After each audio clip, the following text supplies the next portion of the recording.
I don't even know how to start it. What do I start by saying? Start by saying whatever. Whatever.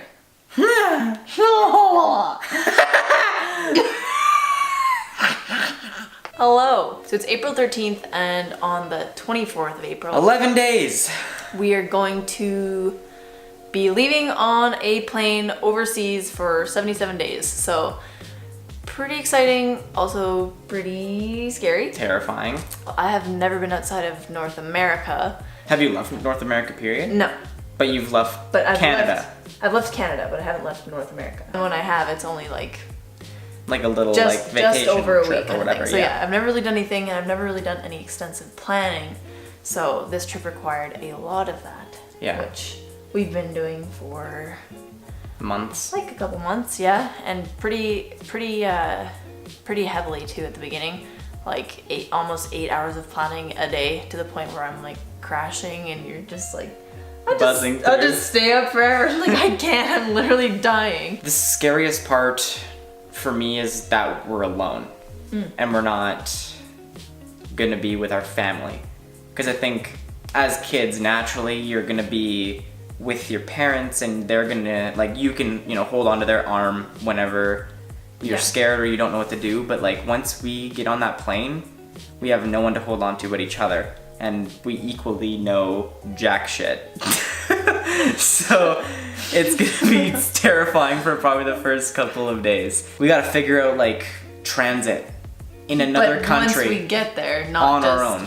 Not just, right off the bat. Like, we can't just book a train ride. I mean, a couple of them we have, but a lot of them are like, you get there and you have to find the nearest bus that will take you to the nearest station near our first hotel. It's very scary also, not just because you're no longer reliant, you don't have them to fall back on, but also because of the planning. When you go somewhere, your parents plan where you're staying, how long you're there, shuttling, like anywhere to go. Yeah. And we are completely accountable for ourselves right now. And we both are, being honest, not very super financially, like, yeah, I can afford everything. Like, you just sold your car, so you have a bit more money. And like, we have a couple more paychecks before leaving. Yeah, we're basically trying to dwindle. We're dwindling on exactly what we have. Yeah, we are literally going with whatever we have in our bank accounts and whatever we pull out, and not really receiving any money in that time unless of an emergency. So it's kind of scary to know that we don't have a lot to fall back on financially either. But I guess part of the ambiguity of it is also what's kind of fun, because we'll both kind of be scraping by, quote unquote, which is kind of fun. And budgeting is kind of fun too. The initial reason why we wanted to do this trip was this is the whole reason we took a gap year, and it's taken until April for both of us to actually kind of kick ourselves in the ass and actually go do something. Get into gear. Because we did a 9-day road trip to Vancouver. We've gone to Washington State. We've gone Saskatchewan. We were there for a music festival. Yeah. The point of us traveling was to get out of the country and to get out of our comfort zone. Which, I mean, being alone for 9 days and, we lived out of the car. It was harder. It was harder, but it's not really you literally have nothing or no one to fall back on. It's scary, but also super exhilarating to even think about. And the reason we're making a video right now is basically to say that we're gonna try and film as much as we can. And we're also thinking about making a website.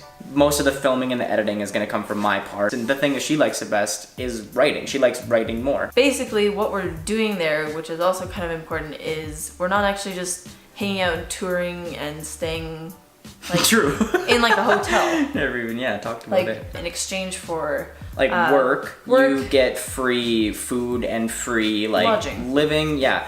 So we're staying in a little village that I don't even really know exactly what it is. They're teaching us Japanese culture while we're teaching them Canadian and English culture, while we teach them English while they teach us Japanese, basically. So that first one is kind of an exchange of knowledge, and then we're kind of on our own for a couple of days through a bunch of cities, working our way up to Tokyo, and then from there we're going to India for 23 days. We're roughing it. Currently we've got an Airbnb place figured out, and that's pretty much it. So we're hoping for the best. We really have no idea for India. We have no idea what's going on.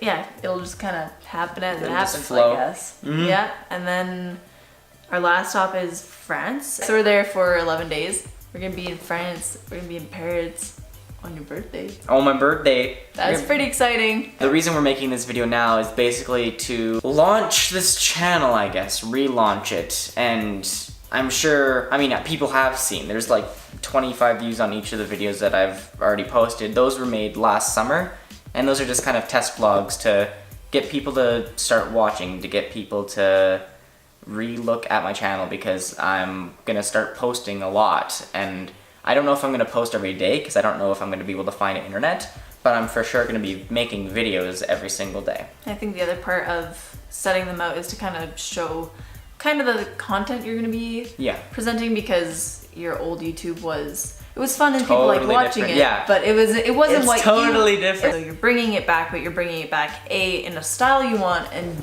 B, in doing something you really want. If like I want to talk about that, when I was like 15, 16 years old, I got very, very lonely and very depressed.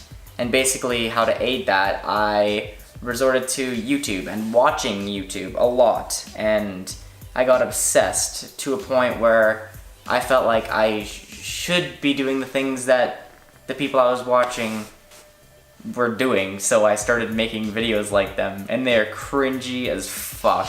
So then I started actually making videos. I've been making videos since, I just don't post them anymore, or I don't edit them or anything like that. I just make videos. Kind of collect clips and stuff? Yeah, but I've never stopped making videos. Videos is still an amazingly huge passion of mine. I love making videos. Now I'm actually making something that I want to make. I'm making something that I'm actually proud of. Yeah, this is like the launch of a new channel. It's that we're actually gonna try and create what I was creating in the previous vlogs, basically.